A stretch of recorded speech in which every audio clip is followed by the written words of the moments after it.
छत्तीसगढ़ की लोक संस्कृति को विश्व मंच पर नई पहचान दिलाने वाली पद्म विभूषण एवं सुप्रसिद्ध पंडवानी गायिका तीजन बाई के निधन पर वैशाली नगर विधायक राकेश सेन ने गहरा शोक व्यक्त किया है।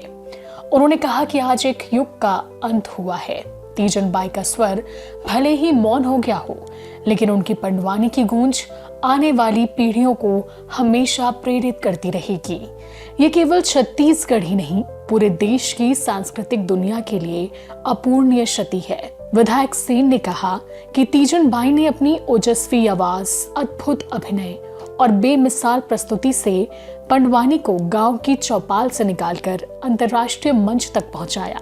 उन्होंने पूरी दुनिया को छत्तीसगढ़ की समृद्ध लोक संस्कृति से परिचित कराया और प्रदेश का गौरव बढ़ाया। विधायक सेन ने बताया कि साल 2023 में तीजन बाई को पैरालिसिस का दौरा पड़ा था। उस समय उनका परिवार इलाज के भारी खर्च और आर्थिक परेशानियों से जूझ रहा था। इतना ही नहीं, उनकी 8 महीने की पेंशन भी लंबित थी।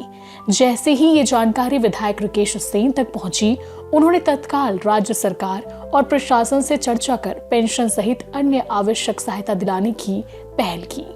साथ ही मानवीय संवेदनाओं का परिचय देते हुए अपने विधायक मानदेय से 1 लाख रुपए की आर्थिक सहायता भी तीजन बाई के इलाज के लिए प्रदान की। उन्होंने ईश्वर से दिवंगत आत्मा की शांति और शोक संतप्त परिवार को इस असीम दुख को सहन करने की शक्ति प्रदान करने की प्रार्थना की है।